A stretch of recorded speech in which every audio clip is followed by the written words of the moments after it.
Welcome to my Calathea Marion video, and thank you for joining me. You may actually recognize this Calathea from my October plant haul. I have had this plant since approximately late September of last year, and you can see that it looks quite different than when I first got it because it has grown tremendously over the winter, surprisingly enough, even with the reduced daylight.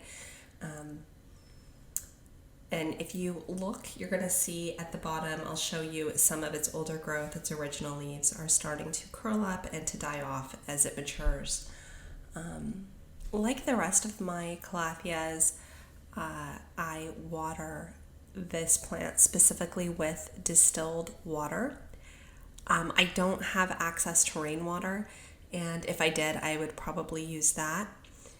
I know that some people also, they just use water from their tap and they let it sit out for about 24 hours before they use it. And what that does is it helps for some of the sort of things that are in the water, things like chlorine, to actually evaporate. And that way it's not impacting the plant. The Calathea is really impacted by things that we find in tap water, things like chlorine. And if you water with it without letting that evaporate first, you will start to see damage to the leaves. So that's something to keep in mind with the Calathea. What you also need to think about really is soil composition. You want to make sure that you have a really good, fast draining soil, and particularly a soil that doesn't clump. There needs to be some aeration there, especially around the roots, because if the roots can't take in oxygen, and usually if they can't, it's because either the soil holds too much moisture around the roots, or it even clumps and kind of clings to the roots. It doesn't let the roots take in air, and so we do need some aeration there. It's something to keep in mind. You really want water to drain quickly through your soil for the Calathea. And like my other Calatheas, it has similar light requirements. I want to say that I took this video in the afternoon, in the late afternoon even. And so you can see that some of its leaves have already raised. Of course, Calatheas are heliotropic. They're nyctinastic, meaning that their leaves during the day can move toward where they can take in the most light, and at night, when they're done with photosynthesis, they raise straight up in the air. So right now, this being late afternoon, when I taped it, some of its leaves are already starting to go up and get ready for nighttime. However, I do make sure that my Calatheas have access to really bright and direct light. They do not like direct light. It definitely can damage the leaves, and you might even see wilting. And part of that, even with the light, the direct light can be related to temperature. Calatheas don't like temperatures that are extreme, so they don't want their temperature to go below about 68 degrees Fahrenheit. And once it gets to 90 degrees Fahrenheit or higher, you run the risk of wilting, kind of heat stress on the plant. And so that's something to keep in mind. And over the winter, I think one of the reasons I saw so much new growth was because I was really careful with the temperatures. Having a lot of tropical plants in my house makes me think about that. So again, this is the Marion. When I first got this plant, I think it had been labeled as a Machiana, and the name Marion, even though I had seen Marions and I was familiar with them, it completely slipped my mind, and I was like, oh, is this a gecko? Is it a cobra? It's not either of those. And so if you might remember, if you've seen my October plant haul video, I think I settled on it being maybe a gecko.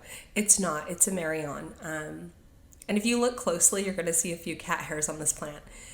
Like my medallion, like my Stromanthi, like my ornata, you're going to find that, I don't know why my cats really like these types of plants. I don't know, again, if it's because they move throughout the day and evening that my cats are sort of attracted to them. They don't harm the plant, but they do like to come over. They like to rub their heads up against the plant. And so they leave behind a few hairs here and there. Thankfully, they're non-toxic to pets. And so I'm glad that the cats are attracted to this plant and not some of maybe my philodendron or some of my other plants, like any of the sort of ficus trees that I have would probably be really not good. As you can see, there is browning around some of the leaf tips on the older growth, and it tends to happen closer to the stem. And sometimes I wonder if that was water stress, meaning that the plant wasn't getting enough water at some point, or if it's fertilizer burn. If you've seen any of my other Calathea videos, you know that fertilizer burn is something that definitely can happen to Calatheas. They're particularly sensitive to it. When I fertilize my Calatheas, and I will start fertilizing them the last week of this month, the last week of March, I will thoroughly water them first, and I'll use a diluted fertilizer. And I dilute it down to about somewhere between 15 and 25% when I first start to apply fertilizer, and that is because I have had burning occur on one of my Calatheas, and it's not something I want to repeat. So I'm very careful, and I'm light-handed with fertilizer, and so I do recommend that as well. I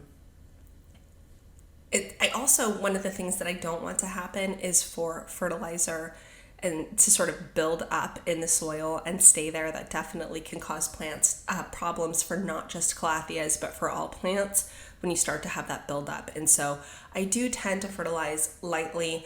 One of the things that I might do though is when I repot, I just make sure as well the soil is really nutrient dense, and really try to get some added nutrition to my plants that way. And I've seen really great results with that, even with some of my large cacti that are outside, they're outdoor plants.